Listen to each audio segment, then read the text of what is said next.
नमस्कार। महाराष्ट्र के महानिर्णय में आपका स्वागत है। मैं हूं आपके साथ प्रीति रघुनंदन।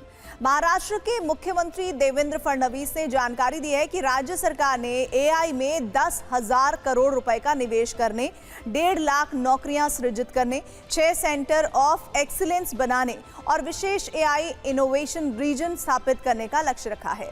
मुंबई के बीकेसी में मुख्यमंत्री ने मुंबई टेक वीक 2026 का उद्घाटन किया। नई दिल्ली में महाराष्ट्र के मुख्यमंत्री देवेंद्र फडणवीस और अन्य मंत्रियों की राज्य के चीनी उद्योग को लेकर और गन्ना और प्याज उत्पादक किसानों की समस्याओं को लेकर केंद्रीय सहकारिता मंत्री अमित शाह के साथ बैठक संपन्न हुई।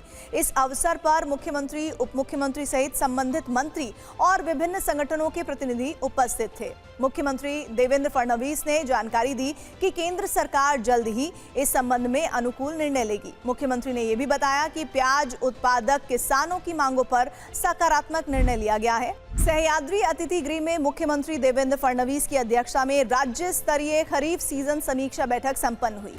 इस साल का खरीफ सीजन अल नीनो, बदलते मौसम और वैश्विक उर्वरक की उपलब्धता की स्थिति के कारण चुनौतीपूर्ण रहने की संभावना है। मुख्यमंत्री ने कहा कि इसीलिए किसानों को समय पर ऋण आपूर्ति, उचित उर्वरक प्रबंधन और आधुनिक तकनीक का उपयोग करते हुए खरीफ सीजन को सफलतापूर्वक पूरा किया जाएगा। शिरडी के MIDC क्षेत्र में एक भव्य मिसाइल और गोला बारूद उत्पादन परियोजना का केंद्रीय मंत्री राजनाथ सिंह और मुख्यमंत्री देवेंद्र फडणवीस के हाथों उद्घाटन किया गया। मुख्यमंत्री देवेंद्र फडणवीस ने कहा कि प्रधानमंत्री नरेंद्र मोदी ने आत्मनिर्भर भारत का जो संदेश दिया था, उसका सफल क्रियान्वयन होता हुआ दिखाई दे रहा है। उन्होंने आगे कहा कि राजनाथ सिंह के नेतृत्व में देश ने रक्षा क्षेत्र में बड़ी प्रगति की है।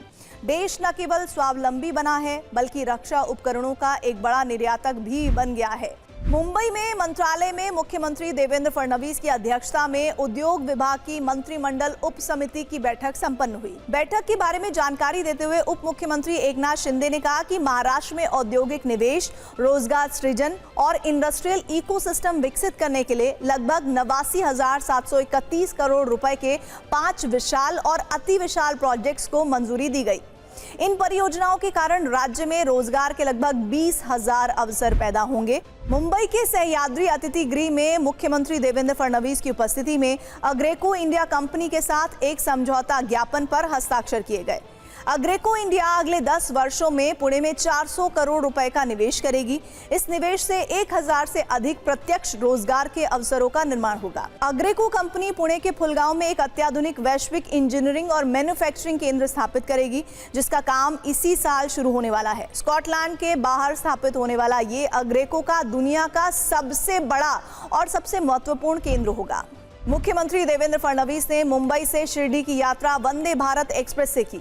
इस यात्रा के जरिए मुख्यमंत्री ने पर्यावरण अनुकूल और सुविधाजनक यात्रा को प्राथमिकता देने का संदेश दिया। शिरडी के लिए रवाना होते समय मुख्यमंत्री फडणवीस ने पब्लिक ट्रांसपोर्ट का उपयोग बढ़ाने की आवश्यकता पर जोर दिया। फडणवीस ने यह भी बताया कि यात्रा के दौरान उन्होंने अपनी कुछ फाइलों का काम भी निपटाया। मुंबई के चर्नी रोड इलाके में महाराष्ट्र राज्य जवाहर बाल भवन की नवनिर्मित इमारत का मुख्यमंत्री देवेंद्र फडणवीस द्वारा लोकार्पण किया गया। इस अवसर पर मुख्यमंत्री देवेंद्र फडणवीस ने बाल भवन के परिसर में ओपन साइंस पार्क बनाने की घोषणा की। वहीं उप मुख्यमंत्री सुनेत्रा पवार ने कहा कि बाल भवन केवल एक इमारत नहीं है, बल्कि ये लाखों बच्चों के सपनों को आकार देने वाला प्रेरणा स्रोत है। लोकार्पण के समय शिक्षा मंत्री दादा भूसे सहित अन्य प्रमुख गणमान्य व्यक्ति उपस्थित थे। मुंबई के सिद्धिविनायक मंदिर परिसर के सौंदर्यीकरण कार्यों का भूमि पूजन मुख्यमंत्री देवेंद्र फडणवीस के हाथों संपन्न हुआ। मुख्यमंत्री फडणवीस ने कहा कि सौंदर्यीकरण परियोजना के कारण श्रद्धालुओं को बेहतर सुविधाएं और अच्छा वातावरण मिलेगा। मंदिर परिसर में इंफ्रास्ट्रक्चर के काम किए जा रहे हैं। मुख्यमंत्री देवेंद्र फडणवीस ने विश्वास जताया कि इस परियोजना के पूरा होने से मंदिर परिसर को एक नया रूप मिलेगा। बारामती में एक महिला की गुमशुदगी के मामले में उप मुख्यमंत्री सुनेत्रा पवार ने अधिकारियों को तुरंत कार्रवाई के निर्देश दिए। उप मुख्यमंत्री सुनेत्रा पवार अपने बारामती दौरे के समय नागरिकों की समस्याएं सुन रही थीं। इसी बीच 2 मासूम बच्चे अपने पिता के साथ सहयोग निवास स्थान पर आए। बच्चों ने सुनेत्रा पवार से अपनी खोई हुई मां को ढूंढने की भावुक अपील की। बच्चों का दुख सुनकर सुनेत्रा पवार ने बड़े ही अपनेपन से उनसे पूछताछ की और संबंधित अधिकारियों को तुरंत बच्चों की मां की तलाश करने के निर्देश दिए।